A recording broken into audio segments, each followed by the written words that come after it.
Well, Ag Pro didn't show up today. Don't know if they just got busy, if they forgot. Tedder needs a little bit of air in a tire because it is a little lopsided. If you take a real good hard look at it,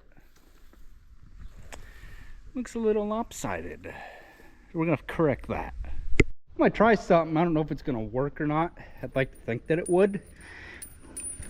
Oh yeah, we got enough to do here what we want.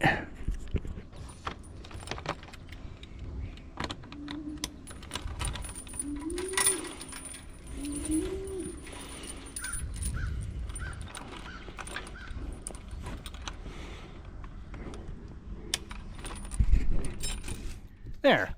That way, when that catches, the plastic will not turn. A little bit of improvising made easy. There's still a steel shaft in the spins, but this is just so in case you were to bump up against the thing, it wouldn't rip your clothes or anything.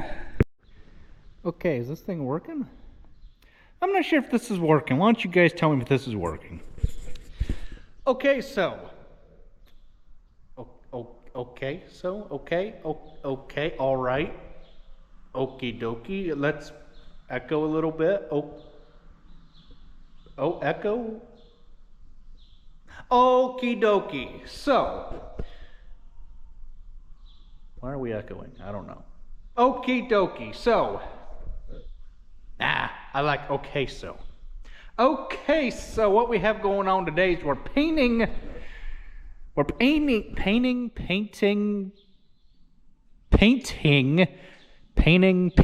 the shop floor.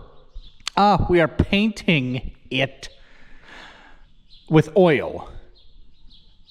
The reason why we are painting it with oil is because hopefully it won't rust. Now, your drive chains on, say, like, you know, a chopper or something like that, like a feed grinder for the PTO or something, they need oil, so we figured, you know, we might as well oil the shop floor while we're at it. 7800 is still broken yet again. Took it to Ag Pro because it was broken. Brought it back home, used it for less than a day, and it is broken. So, with that being said, it is leaking. Well, right there. Now, I'm not entirely certain that the inside of that hub rim looks wet, don't it? It sure looks wet. Yep, it is wet. Yep, there's something leaking up there. So whatever's leaking is throwing it around on the rim and just making a mess. It's hard to tell whether it be a axle seal. No, that fitting there looks wet. I don't know. It's hard to tell because we got the tires pushed in for the corn planter. It would be a whole lot nicer if the tires were pulled apart. Or I mean, at a wider spacing so you get in there to do something. But they're not. So we're just going to have to work around them as they are. But this rim over here, nice and dry. That one over there, not so much.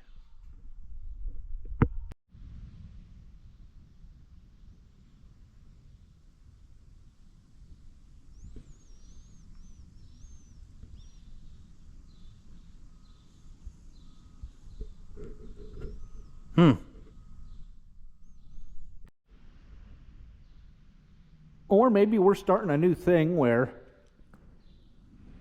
if we oil the shop floor, maybe it won't rust.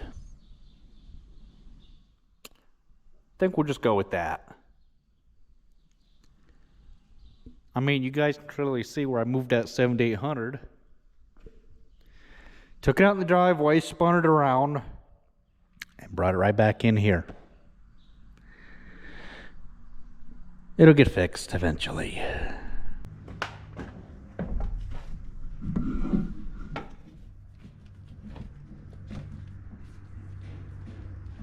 That don't work. Darn it. Let's try and go around the other side so you guys could see what I was doing. Damn it.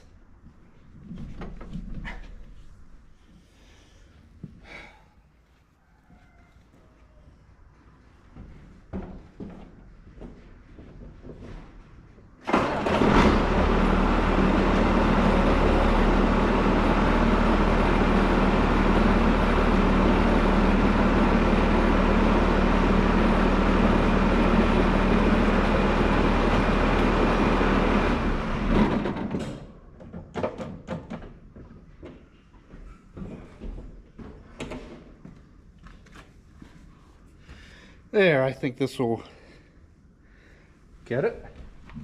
Oh yeah. That way, because it's kind of a screwed up way how this is done, you have to stand directly over top of the hoses or the valve body to pull them out. You can't pull them out from the side like this. You have to be directly over the back end of this tractor to pull the hoses out, but it's done.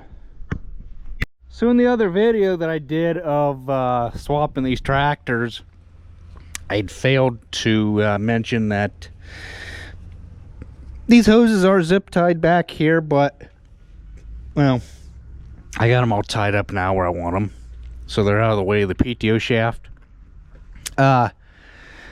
You just got to make sure you grab the two that are zip tied together. They go up here. Single one goes down here.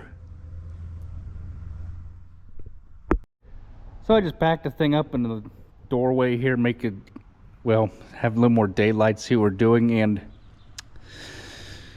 lo and behold, I actually think, yep, it's wet. So it's probably an O-ring that got pinched in there and is making it leak. So it's almost 3 o'clock in the afternoon.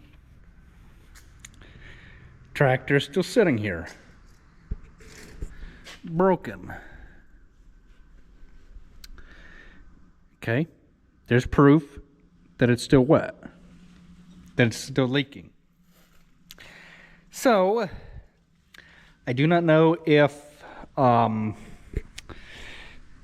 Pro got short-staffed, which very, very, very likely. People just have a habit of showing up whenever, doing the whole no-call, no-show thing. So, yeah, I'm not saying that they have two really, really, really, really good mechanics, and I highly doubt that both of them would just do a no-call, no-show. But as far as the others, I don't know. They told us they would be out today. Well, it's almost 3 o'clock, so I don't know what's going to happen.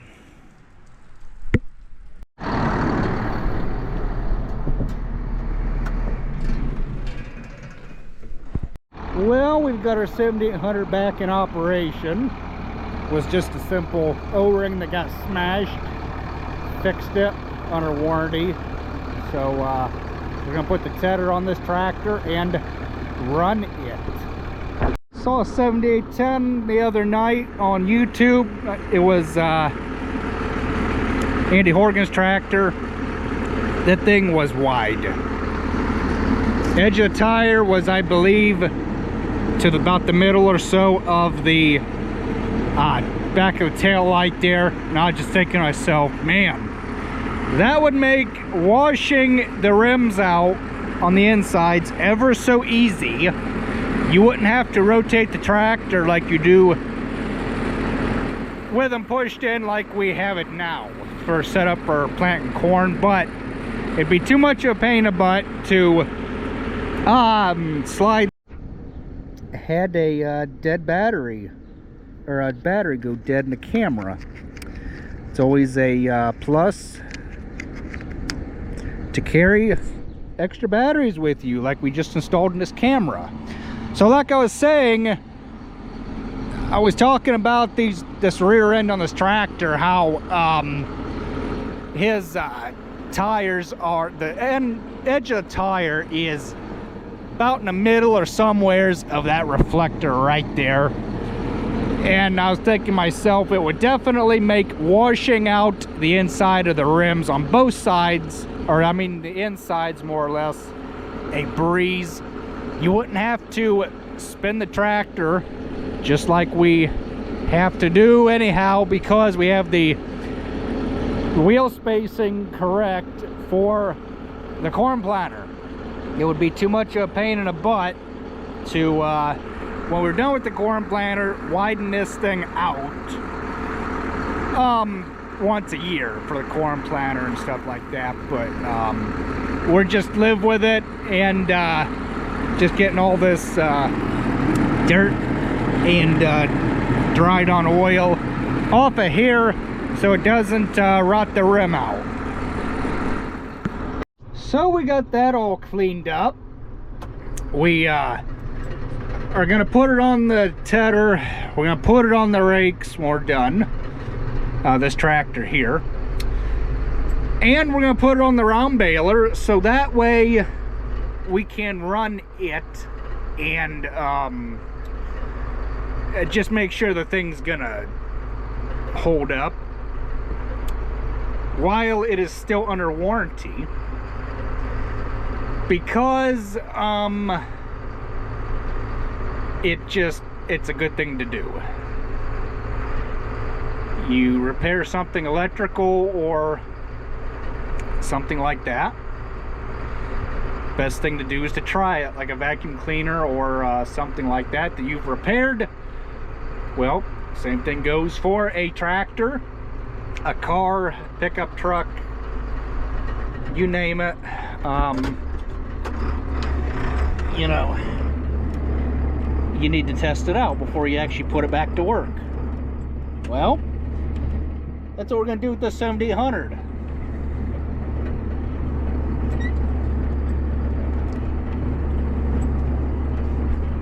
I have to sit a little bit weird to get this into position, but it's nothing I can do to pick that rake or tedder up this time.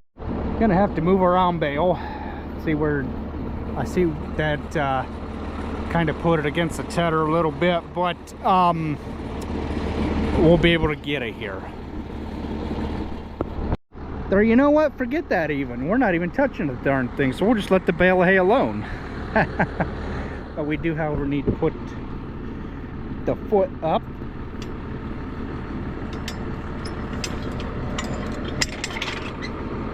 Just like that. Gonna be a little bit overkill for this tractor, but like I said, we need to run it as much as possible. And I made sure to hook this up this time so that way we don't rip it off again like we have done the primary chain. But it is on there and it is doing its job. Got our measly one little hose tied up, but it's better than replacing a hose that you neglected to tie up with a $100 hose just because you neglected to tie it up.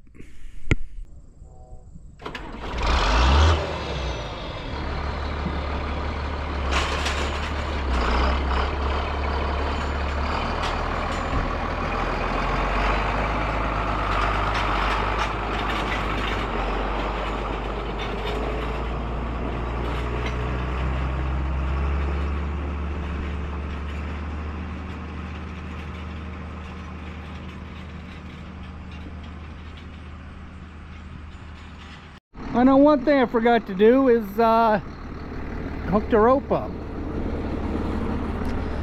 I mean, I guess I could walk myself back here and let the rope, or pull the rope, but then how would I do that and activate the hydraulics? We will leave the tractor here because we have to readjust for the drawbar, and the tedder will be off time. So we will deal with that about 2, 3, 4 o'clock or so when it comes time to ted the hay. It just rained enough last night to lay the dust down, and then we'll go ted the hay, because there's really no point in tedding wet hay. That you would just be defeating your purpose. You need to ted, or let the top of the hay dry, and then you can flip it over with the hay tedder after the hay has dried a good bit on a nice sunny day. We need to blow that feed grinder off, and you guys have seen me use a backpack blower a lot in some of my previous videos. I prefer a handheld for blowing equipment off and stuff like that. There are times where you cannot, like, say you need to blow something that's up here. There are times where a backpack blower, as much wind as that thing creates, it can't do what a handheld can, unfortunately. There are some things that it's good for, and there are some things it's not. There are some things that a handheld blower is good for, and there's some things that they're not good for. Here we are, all ready to ted the hay. And then we have this to deal with. Big black cloud right over my head. That's no good. Uh-oh.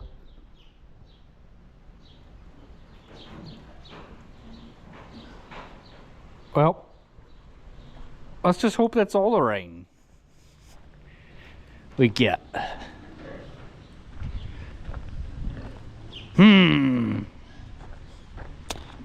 Nope, I'm getting sprinkled on.